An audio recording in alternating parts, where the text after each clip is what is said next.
I grew up in the 90s and I found myself playing a lot of StarCraft 1 as a kid. In that game, there is a unit called the Scout. By the way, I swear this is relevant, just hang in there. It's a flying unit, and as the name suggests, it should be used to scout your enemy out and obtain information. Thing is, it's incredibly slow, you have to get an upgrade to make it fast, and that's expensive. Plus the base cost of the Scout is also ridiculous. It has a trash air-to-ground attack, which literally just tickles the opponent, and it only targets a single air unit. But it does do decent damage, so I guess that's one redeemable quality about it. The thing is, all these factors sum together to make it a unit that you just never build. The only reason to get one is if you want to insult your opponent or you want to make things way harder on yourself. Using Hitmonchan before Generation 4 seems like the exact same scenario. It was so terrible in Generation 1. It got a moderate upgrade with Mach Punch and a half-decent special defense stat in Generation 2, and then in Generation 3 they introduced Bulk Up. I've said before that in this generation it is the second best move for solo challenges, but is it good enough to redeem the irredeemable? Today I'm playing FireRed with only a Hitmonchan. Rules are in the description. Hitmonchan's base stats are okay. It has 50 HP, 105 attack, 79 defense, 76 speed, 35 special attack, and 110 special defense. Its medium fast growth rate is middle of the road. It's not going to hold it back, but it's also not a benefit. That said, it does have the ability Keen Eye, which is incredible, meaning its accuracy cannot be lowered. I don't have to fear sand attack today, and hopefully I'll remember that during this narration. It starts with Revenge and Comet Punch. At least it gets a fighting type move to start, unlike in yellow version. Through level up it gets agility at 7, pursuit at 13, Mach Punch at 20, and then things go downhill with the elemental punches, all at level 26. Just as a public service announcement for anyone who plays modern Pokemon, these moves deal special damage in Generation 3 because typing determines damage category. It learns Sky Uppercut at 32, Mega Punch at 38, Detect at 44, and Counter at 50. Through TMHM and Tutor, it gets access to the coverage it needs, Earthquake, Rock Tomb, and Rock Slide. In Gen 1, it has to rely on Body Slam and Submission for damage dealing moves because yes, Submission is the best same type attack bonus move it gets access to. That's not the case here in Generation 3. I am going to take some time to train in Viridian Forest, leveling up a little bit, but it's really not that necessary because I have a fighting type move to take on Brock. Inside the Pewter City Gym, I level up to 11 against the Camper, and now I'm ready for Brock.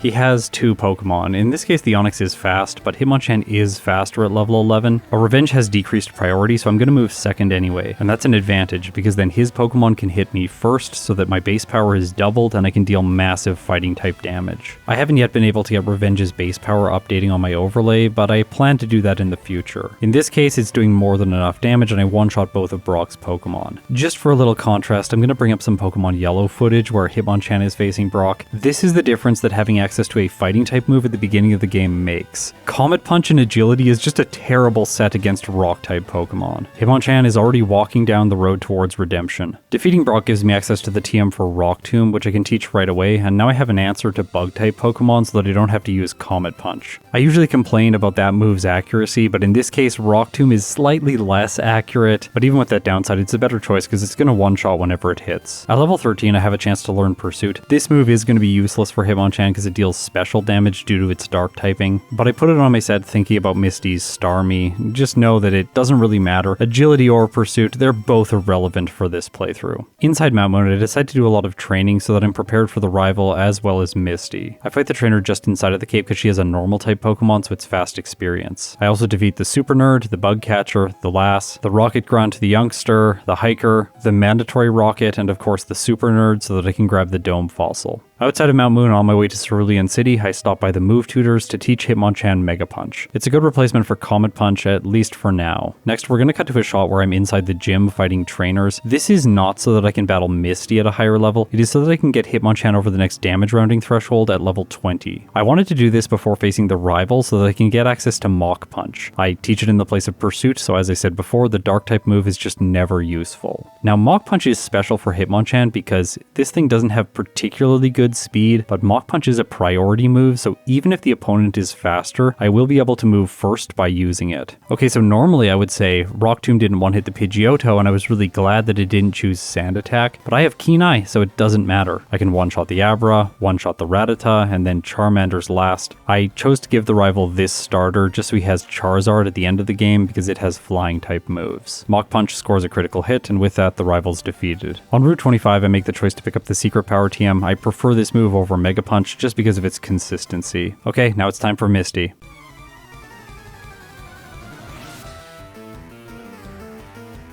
I'm going into this battle holding a Person Berry just in case Water Pulse inflicts confusion. I go for Secret Power on the Staryu, knocking it out in a single hit, and then I move on to the Starmie. It's lucky this thing doesn't have a Psychic move. Now, I use Mach Punch, which is not very effective. I just wanted priority, and I also wanted to scout out and see how much damage it would do. Honestly, not very much, so I'm going to use Secret Power instead. Lucky for me, my Person Berry comes through, curing confusion, and then Secret Power takes her ace down to orange health. She continues using Water Pulse, which inflicts confusion again. Okay, so if Hitmonchan hits itself, this could be bad, but it doesn't. Secret Power comes through and Misty is defeated. Today is the last day of November, and I just want to make a quick announcement, which is tomorrow on December 1st, daily December starts for the entire month from the 1st to the 31st. I will be releasing a fully produced video every day. If you want notifications for these releases, consider subscribing and ringing the chime echo. Just as an addition to that note, I want to say that I'm planning to stream a little bit during the month because we're very ahead in terms of production.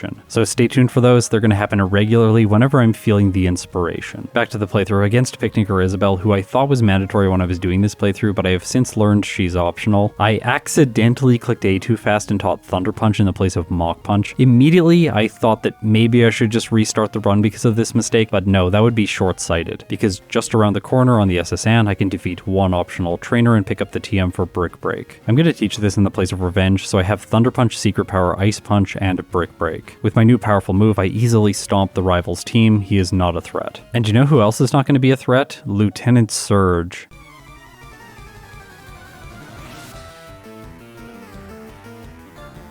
If you watched yesterday's video when I was playing with Hitmonlee, I think there's an interesting comparison to make here. By the way, spoilers for that video and the remainder of this one. Hitmonlee has a higher base attack stat, and it also has the move Meditate, which can raise its attack. In this case, with Hitmonchan's lower base attack and no access to Meditate, Secret Power is not able to one-shot the first Voltorb. It does inflict paralysis though and force Surge to use a super potion, so it's going to be free either way. I just really wanted to draw attention to the fact that I was not able to get the one hit, which slows Hitmonchan down just a little bit in comparison.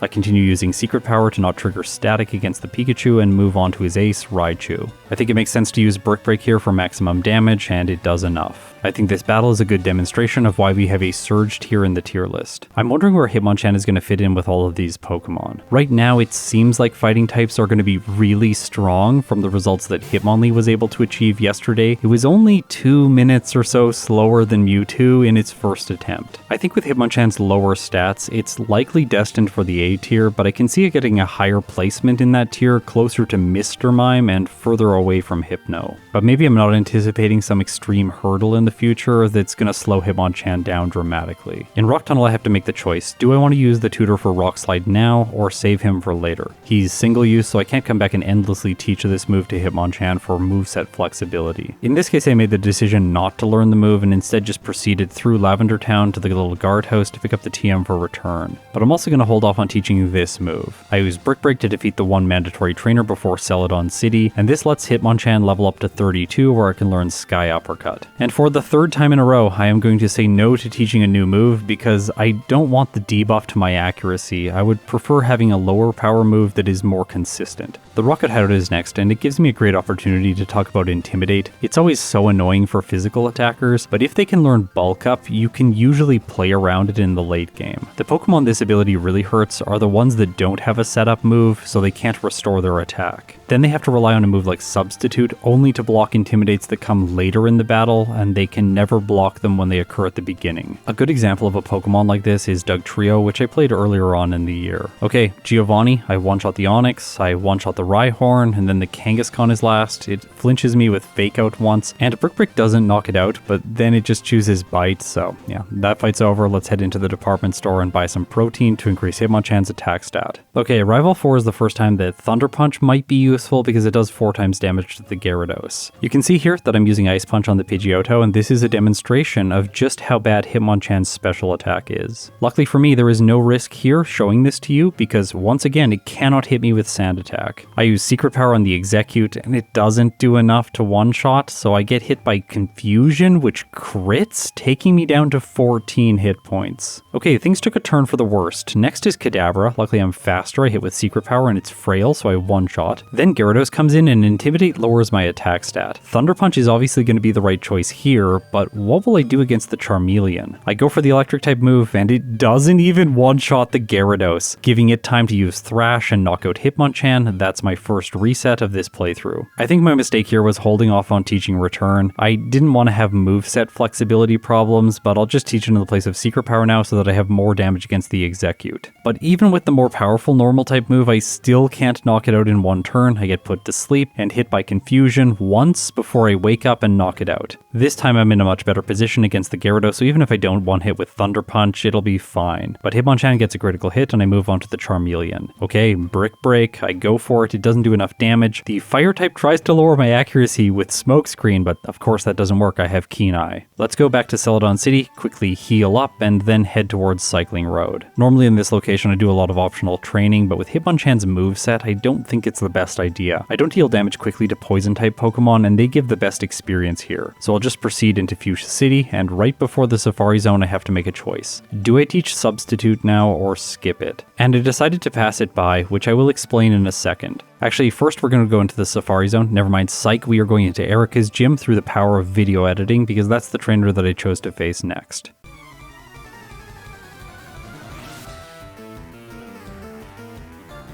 She leads with a Victory Bell. It is part Poison type, so using Brick Break here doesn't make a lot of sense, but I have Return for physical damage. I go for it, unfortunately not getting the one hit, and then her lead paralyzes Hitmonchan. She uses a Hyper Potion next, my Return hits, taking it back down to red health. It uses Giga Drain, doing only a little bit of damage, and it doesn't heal enough to survive. Being paralyzed in a solo challenge is one of the worst things that can happen, but the Tangela that's next is quite weak, and I crit it, knocking it out in a single turn, and that leaves only the Vileplume. It's prioritizing Giga Drain, but Hitmonchan's high special defense is coming through for me here. The Vileplume can't heal enough, just like the Victory Bell, and so with 2 hits from Return, I knock it out. Alright, so Saffron City's next because I want to go to Sylph to get the TM for Bulk Up as fast as possible. When I teach this move, I want you to look at my moveset. I have Brick Break, Return, and then 2 elemental moves. I think deleting Ice Punch makes the most sense to keep Thunder Punch for Gyarados in the future, but I could also teach Rock Slide in its place to have another physical move. That said, I only have one move that I want to delete at this point in the run, because if I let go of Return, I can never get it back. I want to keep Brick Break because it's the same type attack bonus move, and there was only a single Bulk Up TM in the game, so I also can't delete it. I was also thinking a little bit further ahead into the playthrough after I defeat Giovanni, and then I think I'm going to teach Earthquake in the place of Thunder Punch, so knowing that I don't have a slot for Substitute, I don't want to teach it too early on. I'm not always sure when making these videos if I'm communicating these moveset constraints clearly to all of you, so let me know in the comments if you think I am. As you can obviously see, Juggler Kirk isn't a problem, so with him out of the way, now let's face Koga.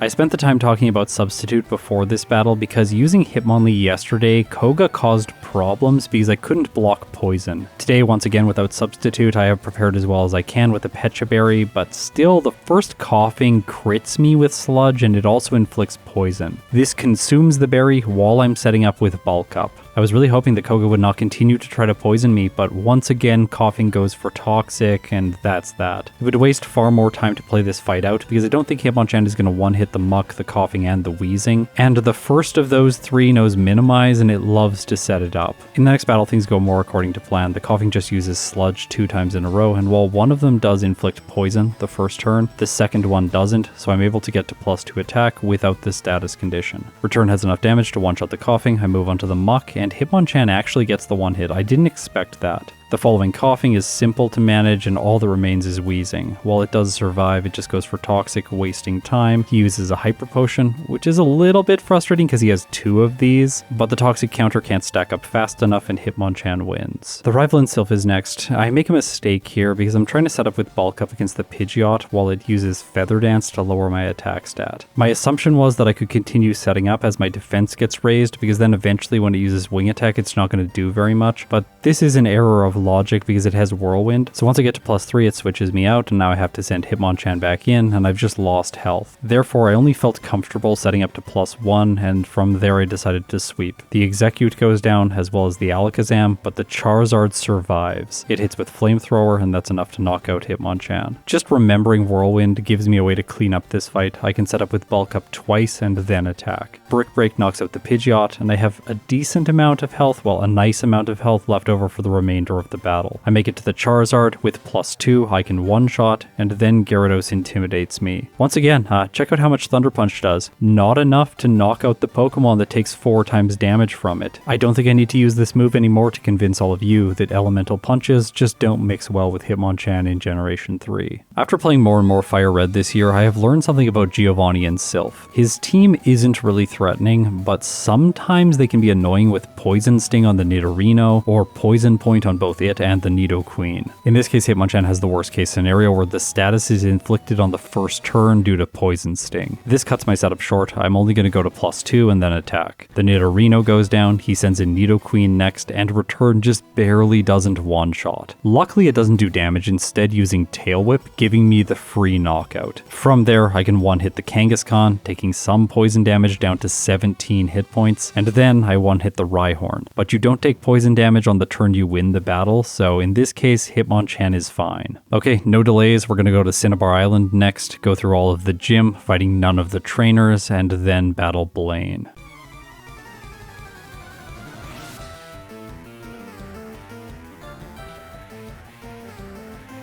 My assumption here is that Hitmonchan's high special defense is an asset. It gives me time to set up with bulk up so that Intimidate isn't going to be a problem. Thinking about things this way, it actually brings up a point in favor of skipping Substitute like I did earlier in the run. Bulk up is functioning in a very similar way. It's countering Intimidate here. So it doesn't make sense to solve the same problem twice with 2 different moves on your set. I think when I have the desire to put bulk up and Substitute on the same set, I'm just defaulting to my own need for maybe safety. It's not really safe though. Generally in Pokemon, playing defensively is riskier. You expose yourself to critical hits and you give the opponent time to set things up. Okay, so with Hitmonchan I had to knock out the Growlithe and move on to the Ponyta to continue my setup. It used Fire Blast, taking me down to 30 hit points, and I knew that I couldn't set up anymore. Rapidash goes down to a single Brick Break, but Arcanine, due to Intimidate, survives and it knocks Hitmonchan out. Next I get burned by the Ponyta, which is an unfortunate reset, but in the 3rd fight I realized something. I need to get set up to +3 attack, otherwise this is not possible. To do that I need to get slightly risky. It looks like the Ponyta is going to knock me out when I'm down on orange health, but Hitmonchan just barely has enough health to survive with 4 hit points. This way I have +3 and +2 for the Arcanine, which is enough for the one-shot. There is something in FireRed about defeating Blaine that convinces me that Giovanni is the next trainer, so I go to Viridian City, and no, the gym is not open yet because I haven't battled Sabrina. This happened yesterday in the Hitmonlee video. Well, on the bright side, at least it makes these 2 results more comparable. Sabrina's Pokemon are all frail, so after 1 bulk up I should just sweep. Now I want to mention speed here because you might be confused why a Hitmonchan is outspeeding an Alakazam. Number 1, I'm overleveled. Number 2, I have a badge boost increasing my speed stat by 10%. And number 3, I have EVs but the opponent doesn't. Hitmonchan has no problems against Sabrina because she's really not that difficult, so now let's face Giovanni. Because I don't have Substitute, I'm going to have my speed stat lowered by Scary Face. It's not the end of the world though because Giovanni's going to be attacking with physical moves, so even though I go second, it doesn't matter because I have a good defense stat. That's another thing I'm going to remember in the future when using bulk up on fighting type Pokemon. I don't need to think about Substitute because I'm increasing my defense, which helps in a fight like this where the opponent's Pokemon have exclusively physical moves. Yeah, there is not a single special move on Giovanni's entire team. I sweep through all of them and earn myself the TM for Earthquake. I teach it right away in the place of Thunder Punch because I don't want to use that move ever again with Hitmonchan. Okay, Rival 6. This one is similar to the one in Sylph because if I set up to +3, the Pidgeot is going to switch me out. I wanted to play around that, only going to +1 and then trying to sweep, but this just barely doesn't give me enough damage, and I get hit by a second wing attack, which crits, knocking Hitmonchan out. Honestly, that did a lot more damage than I was expecting. If the Pidgeot doesn't crit, I should be fine. I'm going to set up this time to +2 to ensure that I get the one-shot. The Alakazam that follows is simple, return just one-shots, but then Charizard comes in. It is faster than Hitmonchan by 4 points. It hits a flamethrower, taking me to red health, and my return does not knock it out. While I do have a Citrus Berry, it doesn't heal enough, so Charizard gets me on the next turn. I have 46% experience towards the next level right now, so I'm going to battle some trainers around Kanto to level up to 52, and then I can use rare candies to ensure that I outspeed the Charizard. I use a total of 8, getting me over 3 damage rounding thresholds. This should be enough to get some one-hits where I wasn't before. Although the footage is a bit perplexing here. When I was watching it back, I had no idea what I was doing. I just go for Brick Break right away on the Pidgeot, but of course it's not going to one-hit. Last time my damage range was with +1, so I have no idea what I was expecting. I get hit by Feather Dance and have to use Bulk Up twice just to get back to my regular attack value, and then I try to sweep. Hitmonchan still does enough damage to one-shot the Alakazam, and it's going to 2-hit the Charizard with return, plus Flamethrower doesn't do very much this time, and I knock it out. Beyond that, the Rhyhorn is kind of incompetent, so I just set up Bulk Up here, knock out the Execute in a single hit, moving on to the Gyarados. With +1, return does enough damage. Okay, that fight made me realize something. The 3 Pokemon I was worried about were all flying types: Pidgeot, Charizard, and Gyarados. I'm gonna go back to Rock Tunnel now and teach Rock Slide. I should have done this a long time ago, but that does mean I need to give up a move. Since Brick Break is my best same type attack bonus move, and Earthquake is a single use TM which I can never get back and it's a fantastic move, I need to give up Return. With these 3 typings, I still have all the coverage I need for the remainder of the game, so let's get into the Elite Four.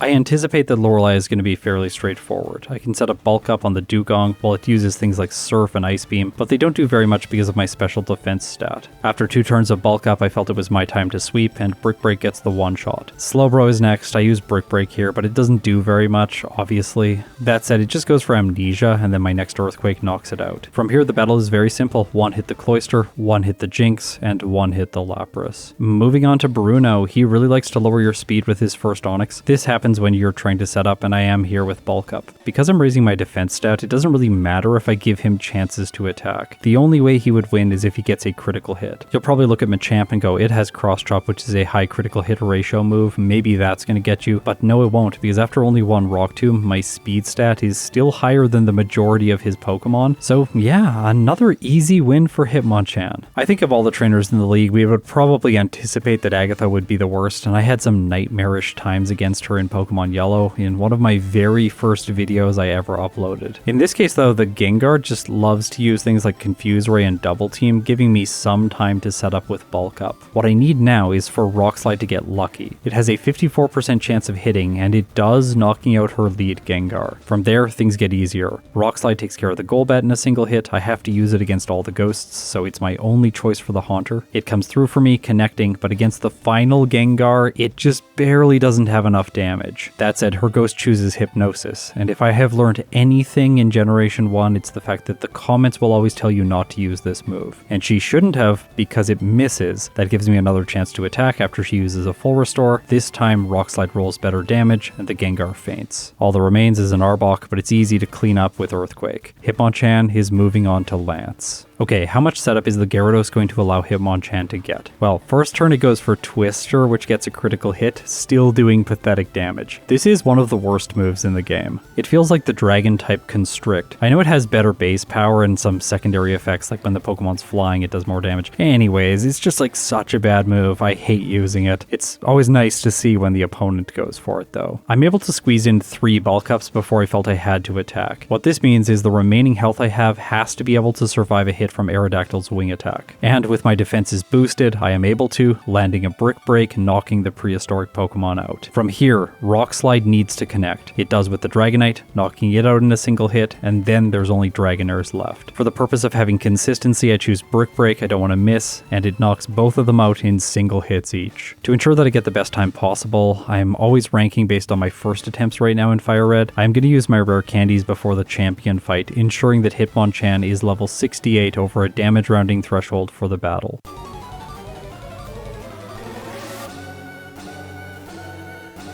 This fight is fairly straightforward. The Pidgeot has Whirlwind, so I can't set up past +3, but I am also faster than all of his Pokemon, including the Alakazam, by 4 points. I set up Bulk Up once, and then I knocked out the Pidgeot because I didn't want to take more damage from Aerial Ace. Next is Alakazam. Rock Slide easily knocks it out in a single hit, but I should have used Earthquake for consistency. Next is Charizard, but of course Rock Slide's going to do enough damage. Then he sends in Executor, which I don't really have a good move against. I thought after the first Giga Drain I was going to have to 3-hit, but luckily my second Rock Slide takes care of it. Brick Break manages the Rhydon, and last is Gyarados. So, Rock Slide was obviously a good choice. I'm not scared of these flying types anymore. Even without +1 attack, I can survive the Hydro Pump and knock it out over 2 turns. Alright, Hitmonchan gets a really good time. 1 hour, 7 minutes and 16 seconds with 8 resets, 0 blackouts at level 69, with a game time of 4 hours and 4 minutes. Before ranking it, I want to play the post game and see how this thing performs there. For example, some Pokemon like Hypno perform really well in the standard portion of the game, but then fall apart during the post game. However, with fighting types that doesn't seem to be the case. Bulk Up continues to be a fantastic move. Lorelei's first Dugong is worse. In this case, it loves spamming Double Team, and it doesn't have moves that are good against the Hitmons, so I can just set up for free and then sweep her team. Next is Bruno, and once again, I don't have to worry about Rock Tomb dropping my speed. I can just set up with Bulk Up and then sweep his team. Agatha's where things get a little bit trickier. The first Gengar is prioritizing Psychic, and it's doing about half to Hitmonchan. This first battle lets us know that we can survive 2 hits, but with 1 health, so I don't think we want to bank on that. It is also possible for the Gengar to use status moves like Hypnosis, giving me time to set up with Bulk Up. This is the first time that Hitmonchan is having speed problems in the playthrough. The Crobat has a tie, and then the final Gengar is going to move first, but only by 3 points. Still, it's enough to get me and make me try the fight one more time. In the end, I just get really lucky against the first Gengar. It misses Hypnosis twice, and then on the third turn, my Lumberry cures the confusion and Rock Slide knocks it out. From here, you'll notice that I have used a rare candy, so I am now faster than the Crobat, being able to one-shot it. I did this so I can get to the final Gengar as consistently as possible to roll the dice with Rock Slide. It comes through for me, and Agatha is defeated. This is the current post-game tier list. Right now, any Pokemon that gets a time under 20 minutes is in the S tier, so there are only 3, Mewtwo, Golduck, and Kabutops. Hitmonlee was able to make it into the A tier with a time around 22 minutes, but it seems like right now, Hitmonchan might be able to do better. It just has to not get walled by Lance. The thing is, this battle does not start off well for it. Where Hitmonlee had Limber, so it couldn't get paralyzed by the Gyarados, Hitmonchan has Keen Eye, which is not helpful in this case. I can use a berry to prevent the status on 1 turn, but after that, Rock Slide is still not able to one-hit, and it's nowhere close. What this means is I'm going to have to win the battle paralyzed, or I'll have to teach Hitmonchan Rest. Now, I did pick up the TM earlier on in the playthrough. I didn't mention it because I was hoping that Bulk Up would just be powerful enough. For a little while, I was thinking Hitmonchan can make it through this fight if it just gets lucky against the Gyarados and can set up maybe to +1 attack. I tried this, but I'm not able to one-hit the Aerodactyl in this case, and while I am able to make it past the prehistoric Pokemon, then the 2 Dragonites and the Kingdra are all going to deal damage, and this stacks up to give me a loss. I'll admit my mistake here. I got a little bit bullheaded trying to make Rest work, and I have so many resets, accumulating a total of 7 before I finally teach the healing move. I taught it in the place of Earthquake because I need Rock Slide for Lance's team, and I also want it for the champion's Charizard. This battle is so much simpler now. While the Cherry Berry helps me get around the paralysis a little bit at the beginning of the fight, I can just stack up Bulk Up so many times against the Gyarados, then use Rest. This cures paralysis, and when I wake up, I knock the Gyarados out. From there, I'm taking very little damage from the Aerodactyl, so I can once again heal, preparing me for the remainder of the fight and the special attackers that exist, but they only matter if Rock Slide misses because Lance's remaining 3 Pokemon are slower than Hitmonchan. Rock Slide doesn't let me down, and with that, I am ready for the final champion battle.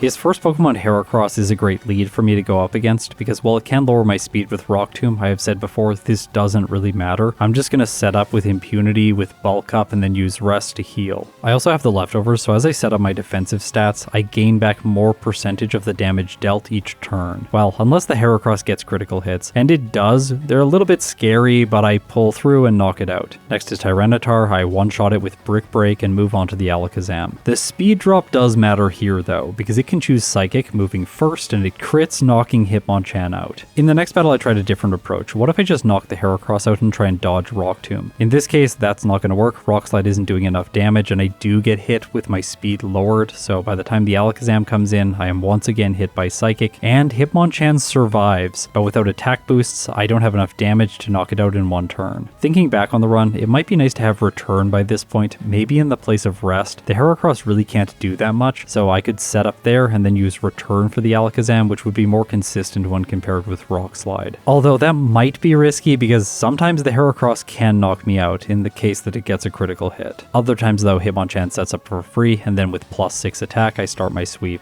Tyranitar goes down. This time Alakazam doesn't attack, instead choosing Reflect, setting up its defenses, and Rock Slide misses. That is why I want Return for this battle. Still on the next turn, it continues its setup, choosing Calm Mind, giving me another chance to attack, and this time Rock Slide hits. Even with Reflect on the field, the Alakazam doesn't have the defenses it needs to survive. The Executor on the other hand does, but it flinches from Rock Slide, so I take it out for free. Then it's Charizard, and it is faster, doing some damage, taking me to orange health, but Rock Slide knocks it out. However, there still is a Gyarados that outspeeds Hitmonchan, and it could do enough with Hydro Pump to knock me out. But instead of attacking, it chooses Dragon Dance, and with that, I have won. Hitmonchan clocks in with a league rematch time of 28 minutes and 1 second, with 11 resets at level 76. This is a cumulative game time of 5 hours and 21 minutes. Alright, thanks to everyone who supports me on Patreon or through YouTube memberships, it really means the world to me. Now it is time to rank Hitmonchan, and this gives us an opportunity to reflect on if it is truly terrible in Generation 3, and I think the answer is no, it's actually quite capable. With a little bit of planning, I think the league rematches wouldn't be that difficult. Rest solves Lance, and Return might make the champion slightly easier. However, today in my first attempt, its post-game ranking is just behind Porygon in the B tier. In Pokemon Emerald, I've started to notice a trend. I'm going to bring up the tier list from that game just so we can see what I'm talking about. These are my current results with follow-up playthroughs. As you can see, Fighting types and Psychic types tend to cluster towards the top of the tier list. In my opinion, they are the two best typings to solo run the games with. However, in the post-game tier list of FireRed, I am noticing another trend. Water types tend to perform very well here, whereas Psychic types fall off a little bit, and Fighting types perform decently well. Of course, Mewtwo is always going to be an outlier, that thing is a monster. But what about the main ranking for the primary portion of the game? Well, today with Hitmonchan's results of 1 hour and 7 minutes and 16 seconds, it earns itself the 4th overall spot, just behind Mr. Mime. Again, Psychic types and Fighting types in Generation 3. The S tier's first position and second position are Psychic Fighting, and the A tier's first position and second position are Psychic Fighting. It's also key to mention here that Mr. Mime's first playthrough time was 1 hour 4 minutes and 27 seconds, but Aerodactyl's first playthrough time was 1 hour 16 minutes and 45 seconds. Hitmonchan's time is definitely closer to Mr. Mime, and there is a large gap still between the Pokemon in the A tier. After all, it's accounting for 20 minutes of time. Starting in 2025, I'll reshuffle the tier lists to hopefully group things a little bit more clearly so that you can see when these gaps start to emerge. Okay, so I have a lot of curiosity right now. It tends to be the case that medium-slow Pokemon perform the best in the solo challenge format, so I think Machamp has potential to do extremely well in FireRed. I do also want to note that both Hitmonlee and Hitmonchan had many more resets when compared with Mewtwo. What that suggests to me is that Pokemon like Mewtwo and Mr. Mime play a little bit more intuitively, but the Fighting types might end up having more raw potential in this game. We're going to have to wait until I do follow-up playthroughs with both Hitmonlee and Hitmonchan to get a better sense for that. And speaking of curiosity, I am feeling totally satisfied. I have explored Hitmonlee and Hitmonchan, the two Hitmons. There is nothing left to do. Thank you for watching this 2-episode series. I'm going to see you tomorrow for the start of Daily December. If you've made it this far, you're incredible. I'll see you in my next video.